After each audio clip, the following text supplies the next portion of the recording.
بسم اللہ الرحمن الرحیم. یہ بہت اہم موضوع جس پہ ہم بات کریں گے آج وہ فیٹی لیور ہے.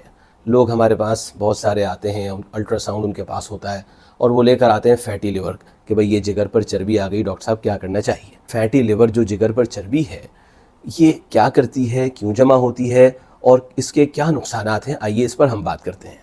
سب سے پہلی بات تو یہ ہے کہ جگر پر چربی جو آتی ہے یہ کوئی سمٹمز نہیں دیتی. ہمارے پاس ایسے پیشنٹس بھی آتے ہیں جو کہتے ہیں ڈاکٹر صاحب مجھے دائیں طرف بہت شدید درد ہوا اور پھر میں نے الٹرا ساؤنڈ کرایا تو فیٹی لیور آیا, تو اس لیے فیٹی لیور کا علاج. تو وہ یہ سمجھتے ہیں کہ یہ جگر پر چربی جو ہے فیٹی لیور کی وجہ سے ان کو درد ہو رہا ہے. یاد رکھیے فیٹی لیور کبھی بھی شدید درد نہیں کرتا, زیادہ سے زیادہ یہ ہوگا کہ مائلڈ سا ڈسکمفرٹ اگر ہو تو ہو. اسی طریقے سے بعض لوگ یہ سمجھتے ہیں کہ ان کا ہاضمہ صحیح نہیں ہو رہا ہوتا اور وہ الٹرا ساؤنڈ کراتے ہیں تو اس پر فیٹی لیور آتا ہے. وہ کہتے ہیں کہ یہ سارا کا سارا جو ہماری بدہضمی ہے یہ فیٹی لیور کی وجہ سے ہے. فیٹی لیور کا بدہضمی سے, ہاضمے کے اچھا ہونے سے یا ہاضمے کے خراب ہونے سے کوئی تعلق نہیں ہے. اور اسی طریقے سے لوگ مختلف سمٹمز کو کرتے ہیں. فیٹی لیور تو ایک خاموش چیز ہے کہ الٹرا ساؤنڈ کسی اور وجہ سے کرایا اور اس میں جگر پر چربی آ گئی. تو سوال یہ پیدا ہوتا ہے کہ جب یہ سمٹمز ہی نہیں دے رہا, نہ یہ درد کر رہا ہے, نہ یہ ہاضمے میں مسئلہ کر رہا ہے, تو اس میں پرابلم کیا ہے؟ دیکھیے بات یہ ہے, جگر کی کوئی بھی بیماری ہو, چاہے وہ فیٹی لیور ہو, چاہے وہ ہیپاٹائٹس بی ہو یا ہیپاٹائٹس سی ہو, اس کا علاج کرنا کیوں ضروری ہے؟ آئیے اس بات کو ہم پہلے دیکھتے ہیں. دیکھیے بات یہ ہے, ابھی بقرعید گزری, بقرعید میں ہم نے دیکھا ہوگا کہ جو کلیجی ہوتی ہے یہ جگر ہے, کتنی سافٹ ہوتی ہے, کتنی نرم ملائم یہ کلیجی ہوتی ہے. ایسے ہی ہم سب کا جگر ہوتا ہے, اتنا سافٹ. اس کے اندر بے شمار قسم کی شریانیں ہوتی ہیں اندر ہی اندر, اور بڑی چوڑی قسم کی شریانیں ہوتی ہیں. اور جگر کا کام کیا ہے کہ جتنا بھی, یعنی جگر کے بے شمار کام ہیں, بشمول ان کے ایک بڑا کام یہ بھی ہے کہ جو بھی ہم کھاتے ہیں, جو بھی, یعنی ہم روٹی کھائیں, سالن کھائیں, فروٹ کھائیں اور جناب بیکری کے آئٹم کھائیں, یا تو اس میں پروٹینز ہیں, یا تو فیٹس ہے, یا تو کاربوہائیڈریٹ ہے. جب ہمارا کھانا ڈائجسٹ ہوتا ہے یعنی کہ ہضم ہوتا ہے تو پھر یہ سارا کا سارا خون میں ملتا ہے. یہ سارا خون جو کہ آنتوں کا ڈائجسٹو شدہ کھانا, ہضم شدہ کھانا جو خون میں مل گیا, سارا کا سارا سیدھا کا سیدھا جگر کے پاس چلا جاتا ہے. جگر اس کو پیکج کرتا ہے, جگر اس کو اپنے پاس اسٹور رکھتا ہے. اچھا, اب جگر کی کوئی بھی مرض ہو, چاہے وہ فیٹی لیور ہو, ہیپاٹائٹس بی ہو یا ہیپاٹائٹس سی ہو, یعنی کسی بھی وجہ سے جگر کو انجری آ رہی ہو, ان تینوں وجوہات میں سے, یا بعض لوگ شراب پیتے ہیں, الکوہولک لیور ڈیزیز کہتے ہیں, اس وجہ سے بھی, تو ہوتا کیا ہے, یعنی جو کلیجی ہے, بقرعید کا دن ہے, کلیجی ہمارے پاس آئی ہے, اب ہم نے کلیجی کو آگ پر رکھ دیا. اب جناب کلیجی پک رہی ہے, تو اگر کلیجی کو جب بہت زیادہ جب پک جاتی ہے پوری, تو کلیجی میں جو سافٹنس ہے, جو کہ اس کی نرمی ملائم تھی, وہ ختم ہو جاتی ہے. جب وہ ختم ہو گئی, اب آپ اس کو لیں گے تو ایک سالڈ سی, یعنی ایک بہت ہی ٹھوس, یعنی وہ جو کلیجی تھی وہ ایک بہت ٹھوس فارم میں آپ کے پاس آ جائے گی. اس ٹھوس فارم میں یہ کیسے آئی؟ ہوا کیا کہ یہ سختی, اس سختی کو فائبروسس کہتے ہیں. یہ شروع میں فائبروسس ہونا شروع ہوتی ہے, بہت مائلڈ سی, ہلکی سی, اس کو ہم فائبروسس F1 کہتے ہیں. ہیپاٹائٹس بی, ہیپاٹائٹس سی یا جگر پر چربی اور رہے مزید, پھر آہستہ آہستہ یہ سختی بڑھتی ہے, F2, یہ سختی میں اور اضافہ ہوتا ہے, F3, اور یہ جب کلیجی پک جاتی ہے, یہ F4 کی چربی ہے, یہ F4 کی سمجھ لیجئے یہ کلیجی ہو گئی کہ اس کی سختی بالکل اینڈ پر آ گئی. اب جگر کی اندر کی شریانیں جتنی تھی وہ سب ختم ہو گئی, جگر کے اپنے جتنے سیلز تھے وہ زیادہ زیادہ ختم ہو گئے اور جگر سخت بن گیا. اس پروسیس کو اور اس سختی کو ہم میڈیکل ٹرمز میں سیروسس بھی کہتے ہیں, F4 فائبروسس یا سیروسس. ہم ہیپاٹائٹس بی, ہیپاٹائٹس سی یا فیٹی لیور کو اس لیے علاج اس کا پہلے بر وقت کرنا چاہتے ہیں کہ جگر پر سختی نہ آئے, جگر اس مرحلے سے بچ جائے جبکہ جگر بالکل ختم ہو جاتا ہے. المیہ یہ ہے کہ یہ جگر ختم ہوتا رہتا ہے, ہوتا رہتا ہے, ہوتا رہتا ہے, سائلنٹ رہتا ہے, خاموش, یعنی یہ کوئی, اس میں کوئی انسان کو پتہ بھی نہیں چلتا, اور اس کا جگر اندر ہی اندر ٹھوس ہو رہا ہوتا ہے, سخت ہو رہا ہوتا ہے, فائبروسس بڑھ رہی ہوتی ہے, F2, F3, F4 فائبروسس تک آ رہا ہوتا ہے. اس چیز کو, اس سے بچانے کے لیے ہمیں فیٹی لیور کا, ہیپاٹائٹس بی اور ہیپاٹائٹس سی کا علاج کرنا ضروری ہوتا ہے. اب جناب مثال کے طور پر ہم میں سے کوئی آدمی آیا, کوئی پیشنٹ ہمارے پاس آیا اور آ کر وہ اپنے الٹرا ساؤنڈ کی رپورٹ دکھا رہا ہے کہ جس میں کہ فیٹی لیور آ گیا. یاد رکھیے الٹرا ساؤنڈ یہ تو بتا دے گا کہ فیٹی لیور ہے, اس فیٹی لیور کی وجہ سے جگر پر کتنا اثر پہنچا ہے, کتنی سختی اس پر آ گئی ہے. یہ فائبروسس کا سیکنڈ سٹیج آیا F2 یا خطرناک والا F4 سٹیج ہے, یہ الٹرا ساؤنڈ کبھی بھی نہیں بتا سکتا.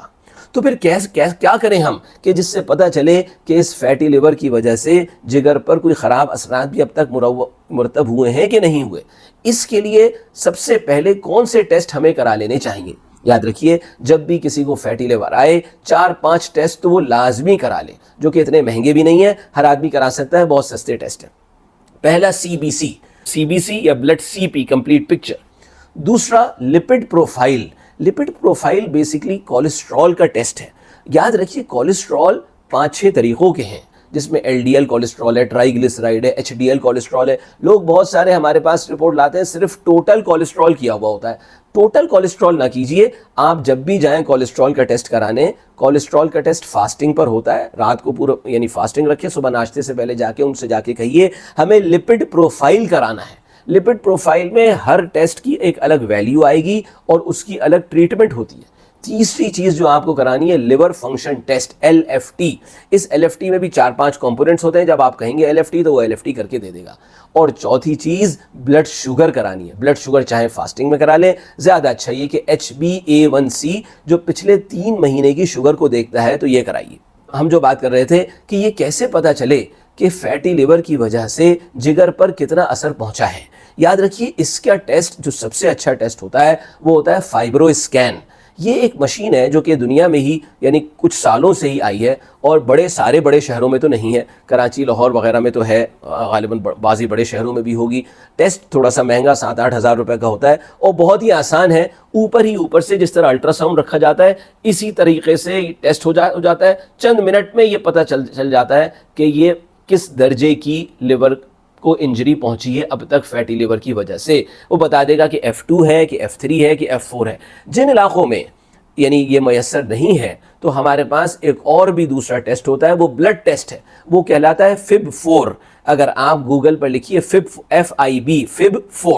FIB-4 کیلکولیٹر لکھیں اور اس میں جو ویلیوز وہ ڈالے گا وہ بولے گا سفید خون یعنی پلیٹلیٹ کی ویلیو ڈالیے, ALT اور AST کی ویلیو ڈالیے.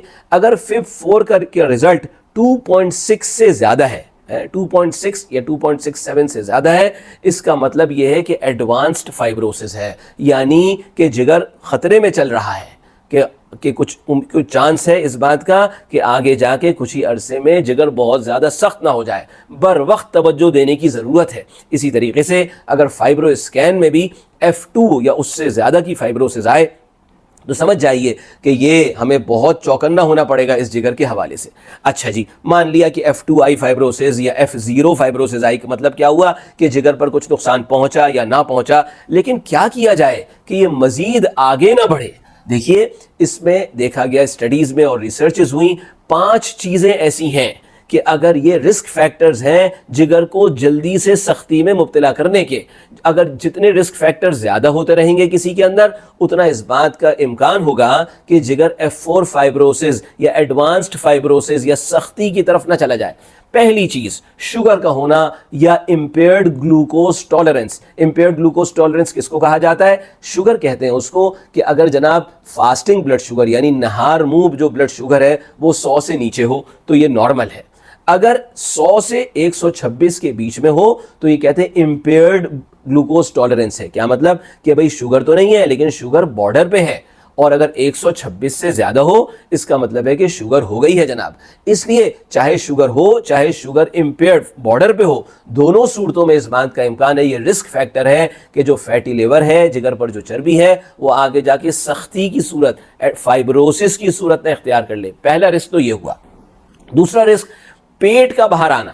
ہمارے ہاں بہت کامن ہے اس بات کا کہ لوگ آ کر کہتے ہیں ڈاکٹر صاحب پیٹ دیکھیے کہاں نکلا جا رہا ہے, ہمارے ہاتھ اور ہمارے ٹانگے میں تو کوئی موٹاپا نہیں ہے, ہمارا پیٹ دیکھیے کتنا نکل رہا ہے. یاد رکھیے پاکستان, ہندوستان, ساؤتھ ایشیا کے جتنے اوریجن کے لوگ ہیں, ہمارے ہاں سب سے پہلے جو چربی آتی ہے وہ سب سے پہلے پیٹ پر آتی ہے.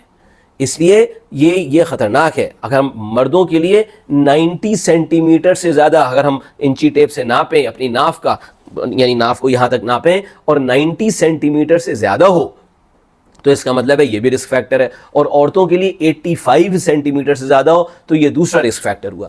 تیسرا رسک فیکٹر بلڈ پریشر کا بڑھنا. بلڈ پریشر جتنا ہوگا زیادہ ہوگا تو پھر جو ہے فیٹی لیور بھی ایڈوانسڈ فائبروسس کا ایک اور رسک فیکٹر ہے.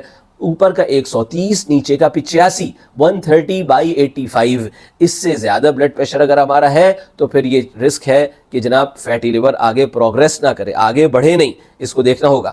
ٹرائی گلیسرائڈ، جو میں نے عرض کیا کولیسٹرول میں مختلف اقسام ہوتی ہیں، ایک قسم ہوتی ہے جس کو ٹرائی گلیسرائڈ کہا جاتا ہے. فیٹی لیور کے لیے سب سے زیادہ نقصان دہ یہ ٹرائی گلیسرائڈ لیول ہے. اگر 150 سے زیادہ ٹرائی گلیسرائڈ ہے یہ بھی رسک فیکٹر ہے. اور پانچواں رسک فیکٹر ایک ہوتا ہے گڈ کولیسٹرول. کولیسٹرول تو عام طور پہ یہی سمجھا ہوگا کہ کولیسٹرول جی ہارٹ کی رگوں میں جم جاتا ہے، کولیسٹرول خراب ہے، کولیسٹرول یہ، لیکن ان میں بھی ایک بہتر کولیسٹرول ہے جو کہ ہارٹ کے لیے اور دوسرے امراض کے لیے پروٹیکشن دیتا ہے، حفاظت دیتا ہے. اس کو HDL کولیسٹرول کہتے ہیں. تو HDL کولیسٹرول جو ہے یہ اگر 40 سے کم ہو تو گویا 5 رسک فیکٹر ہو گئے، جیسے کہ میں نے عرض کیا شوگر یا امپیئرڈ گلوکوز ٹالرنس، دوسرا یعنی پیٹ کا باہر نکلنا یا وزن کا بڑھنا، تیسرا بلڈ پریشر کا بڑھنا، چوتھا ٹرائی گلیسرائڈ کا بڑھنا، پانچواں HDL کا کم ہونا. یہ 5 رسک فیکٹرز اگر ہمارے ایک رسک فیکٹر ہے تو اس کا مطلب ہے کہ جناب یعنی تھوڑا رسک ہے کہ ہمارا جو فیٹی لیور ہے وہ آگے بڑھے گا. اور پانچوں کے پانچوں رسک فیکٹر ہے تو بہت چوکنا ہونے کی ضرورت ہے کیونکہ یہ بہت جلدی پھر آگے بڑھ کر لیور سیروسز نہ اختیار کر جائے. اگلی بات جو لوگ کہتے ہیں کہ بھئی ڈاکٹر صاحب فیٹی لیور ہوا کیوں، یہ فیٹی لیور ہے کیا چیز، کیا ہے یہ فیٹی لیور؟ اس کا جواب یہ ہے، دیکھیے بات یہ ہے کہ جیسے کہ میں نے شروع میں عرض کیا تھا کہ جب جتنا بھی ہم کھانا کھاتے ہیں جب وہ ہضم ہو جاتا ہے تو وہ سارا کا سارا کھانا یعنی پورا ہضم ہوا خون کے ذریعے سے جگر میں چلا جاتا ہے. اب جگر ایک ایسا آرگن ہے کہ جب کھانا جب ہمیں یعنی ساری کی ساری انرجی جگر کے ذریعے سے ہم کو آ رہی ہے. جب انرجی چاہیے جگر انرجی دیتا ہے، اور جب انرجی کی ضرورت نہیں ہے، انسان بیٹھا ہوا ہے، سو رہا ہے، ہل جل نہیں رہا، تو جگر اپنے پاس محفوظ رکھتا ہے. لیکن جگر بھی ایک انرجی کو ایک حد تک رکھ سکتا ہے، اس کے پاس اتنا ذخیرہ نہیں ہے، اتنا اسٹوریج کا طریقہ نہیں ہے کہ وہ کیسے رکھ سکے. اس کی مثال میں اکثر دیا کرتا ہوں کہ پانی ہے، پانی ہمارے گھروں میں پانی ہے، ٹینکوں میں پانی ہے، نیچے ٹینک میں پانی ہے، پینے کے لیے بھی پانی ہے. تو پانی گھر میں کتنا ضروری ہے، دھونے کے لیے، کھانے کے لیے، نہانے کے لیے اور بے شمار چیزوں کے لیے. لیکن اگر سیلاب آ جائے، بے انتہا بارشیں ہو جائیں اور پانی گھر میں کھڑا ہو جائے تو یہی پانی نقصان دیتا ہے. ایسے ہی سمجھ لیجئے کہ جگر میں اب جتنی انرجی، جتنی کیلوریز، جتنا پروٹین، کاربوہائیڈریٹ، فیٹ جگر کو چاہیے نہیں، اتنا جگر کو آئے چلے جا رہا ہے. تو جگر کیا کرے؟ تو جگر کیا کرتا ہے، اس کاربوہائیڈریٹ کو بھی، اس فیٹ کو بھی چربی میں کنورٹ کر دیتا ہے، اور اسی کا نام فیٹی لیور ہے. اب آدمی اس میں صرف بات یہ ہے سمجھنے کی کہ پروٹینز جو ہیں، پروٹینز پھر بھی بینیفیشل ہے، لیکن کاربوہائیڈریٹ اور فیٹ کو تو جگر فیٹ میں ہی تبدیل کرتا ہے، یعنی چربی میں کنورٹ کرتا ہے. آدمی کو کیسے پتا چلے کہ میرے پاس انرجی کتنی ہے؟ وہ دیکھ لے کہ اگر پیٹ باہر نکلا ہوا ہے، جناب باہر پیٹ نکلا ہوا ہے تو اس کا مطلب ہے کہ انرجی بہت زیادہ پہلے ہی موجود ہے ہمارے اندر، ہمیں اتنی انرجی نہیں چاہیے. اور مزید برآں ہمارے جو عوام میں پھیلی ہوئی غلط فہمی ہے، وہ یہ سمجھتے ہیں کہ جناب کھانا پینا جیسا ہی کھائے جاؤ، کھانا ہضم ہو رہا ہے نا تو بس کیا چاہیے. نہیں بھائی نہیں، کھانا ہضم تو ہو رہا ہے، ہضم ہو کے جا کہاں رہا ہے؟ اس جگر بیچارے کے اوپر اتنا بوجھ پڑے چلے جا رہا ہے، اس پہ چربی آئے چلی جا رہی ہے. اور مزید المیہ جلتی پہ تیل کا کام کیا کرتا ہے کہ لوگ کہتے ہیں بدہضمی ہو رہی ہے، بہت کھا لیا، چلو جی ایک 7 اپ پی لو جناب، کولڈ ڈرنک پی لو تاکہ کھانا ہضم ہو جائے. یاد رکھیے ہفتے میں 4 اس ریسرچ میں دیکھا گیا جو لوگ ہفتے میں 4 دفعہ کولڈ ڈرنک پیتے ہیں 50% رسک زیادہ ہے، ان کو عام عوام سے زیادہ اس بات کا رسک ہے کہ ان کو فیٹی لیور ہو جائے. تو اس لیے یہ بہت ضروری ہے کہ ہم ان چیزوں کو، فیٹی لیور کو اس طریقے سے دیکھیں، اس طریقے سے اپنائیں. اور اس کی ٹریٹمنٹ ہے، اس کی ٹریٹمنٹ پر پھر ہم اگلی ویڈیو میں عنقریب بات کرتے ہیں. Thank you very much.